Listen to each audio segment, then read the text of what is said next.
History and discovery of cricket. The gentleman's game that became everyone's passion. Introduction. Hello, my dear learner. Let me paint you a picture. It is a Sunday afternoon, a small village somewhere. The sky is pale blue, the grass is freshly cut and smells like rain. Two teams stand on a wide green field. One man walks slowly to the middle, bat in hand, heart beating fast, while thousands of eyes watch every step he takes.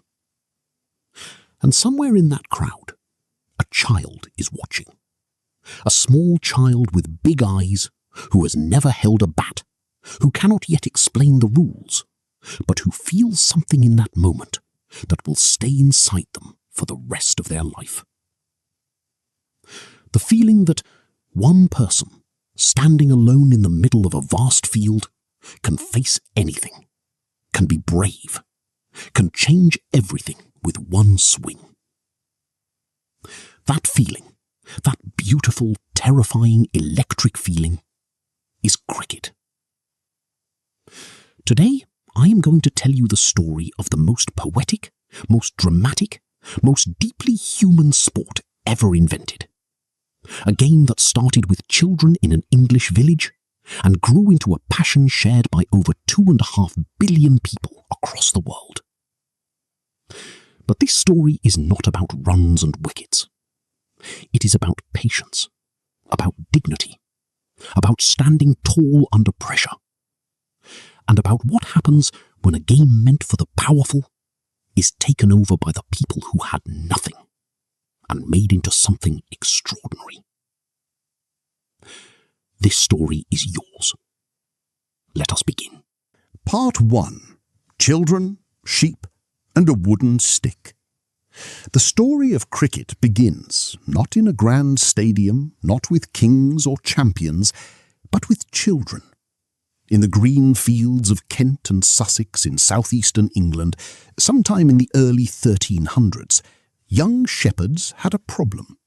They were bored. Their sheep grazed on wide, flat fields all day. The children had nothing to do, so they picked up sticks, the kind used to open and close the low gates in the fields called cricket gates, and they began throwing a small stone at each other. One child would throw, another would defend the gate with the stick. If the stone hit the gate, out. If the defender hit the stone far enough, they ran.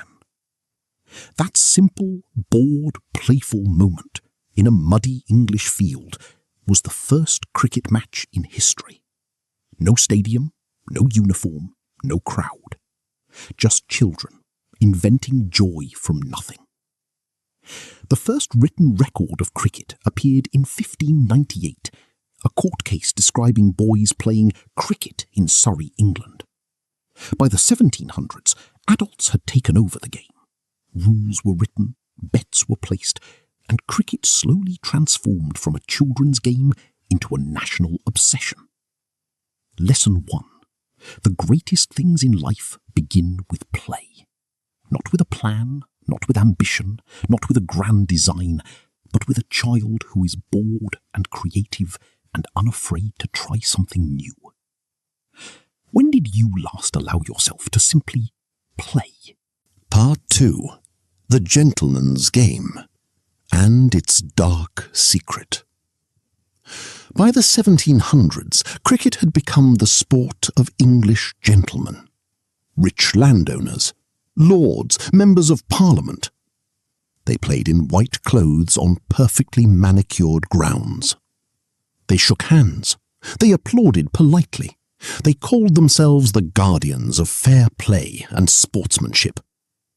Cricket was, they declared proudly, a game of honour, of dignity, of civilized behaviour. They even had a phrase for it. It's just not cricket. Meaning it is not fair, it is not honourable, it is not how a decent person behaves. And then, these same gentlemen took their game to every country they colonised. To India, to the Caribbean, to Australia, to South Africa, to Pakistan, to Sri Lanka, to Zimbabwe. They brought cricket as a symbol of their civilization, their superiority. But something happened that they never expected. The people they colonized fell completely and utterly in love with the game. And then they started beating the colonizers at it. First quietly, then consistently, then dominantly. The game of the gentleman became the weapon of the underdog. Lesson 2. Never be afraid to take something that was not meant for you and master it so completely that you redefine who it belongs to. Cricket was given to the world as a symbol of power. The world took it and made it a symbol of pride. Part 3. The West Indies, when cricket became resistance. Now, let me tell you the most extraordinary cricket story ever told. In the Caribbean islands, in the 1900s, black men and women were living under the shadow of colonial rule. Generations of slavery, generations of being told they were less intelligent, less capable, less worthy, less everything. And then, these same men picked up a cricket bat. The West Indies cricket team was formed in the early 1900s. For decades, black players were excluded from leadership. White players captained the team, even when black players were clearly superior. Then came Frank Worrell. In 1960, he became the first black captain of the West Indies cricket team. And what happened next shook the world.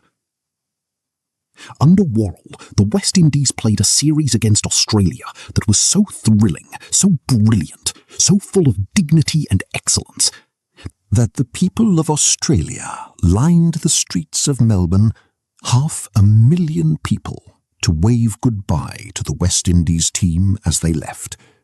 500,000 Australians lining the streets to honour black Caribbean cricketers in 1961.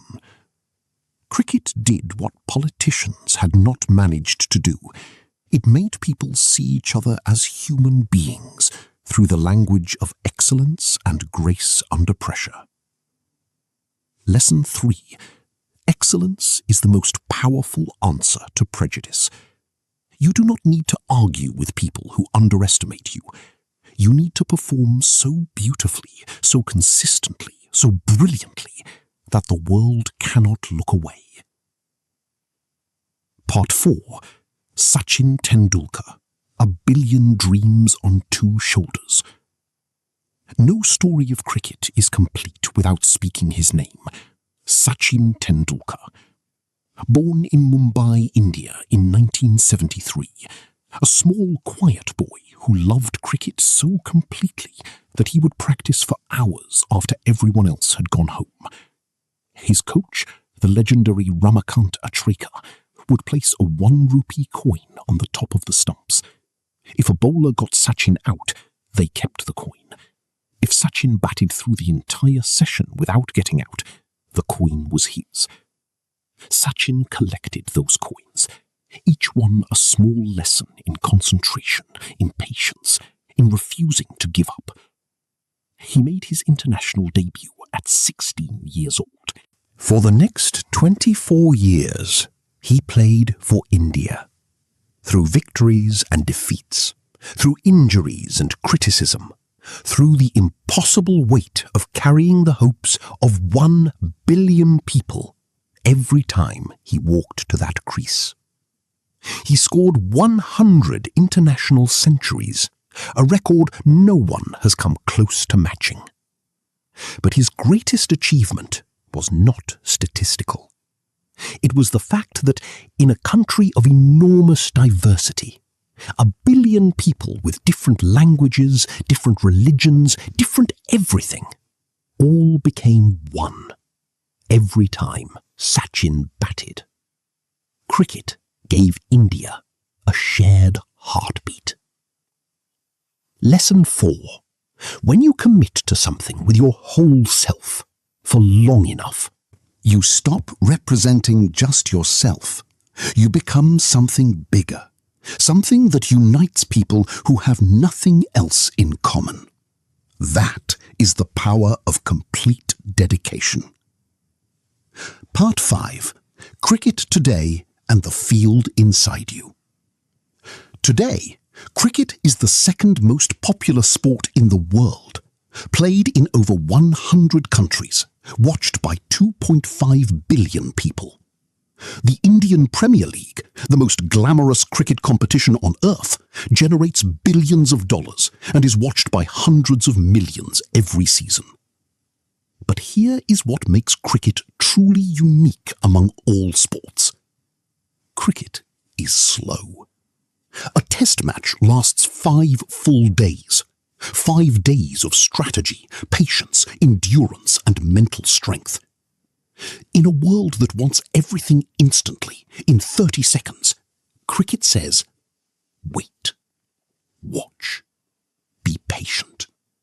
The best moments take time to arrive. And when they arrive gloriously. A last ball 6 to win a World Cup. A century scored under impossible pressure. A wicket taken that changes everything. These moments hit harder, feel more glorious, because they were earned slowly. Cricket teaches what modern life forgets, that patience is not waiting, it is working, it is watching, it is being ready for the moment when it finally comes. Lesson 5. The best things in your life will not arrive quickly. They will be built slowly, through discipline, through patience, through showing up every day even when the score is against you. Be a test match player in a world of 30-second videos. Ending. What you learned. My dear learner, what a beautiful innings we have played together today. We ran through muddy English fields with bored shepherd children, inventing joy from nothing. We watched colonized people take a colonizer's game and master it so completely it became their own. We stood with Frank Worrell as 500,000 Australians lined the streets to honour Caribbean dignity. We watched a small boy from Mumbai collect 1 rupee coins and carry 1 billion dreams on 2 young shoulders. And we arrived here, together, at a game that still teaches the modern world its most needed lesson. Patience, excellence, dignity under pressure. Let me leave these lessons on your crease as you walk back. 1. Never stop playing. The greatest things begin with play, with curiosity, with invention, with the willingness to pick up a stick and try something new. Stay playful.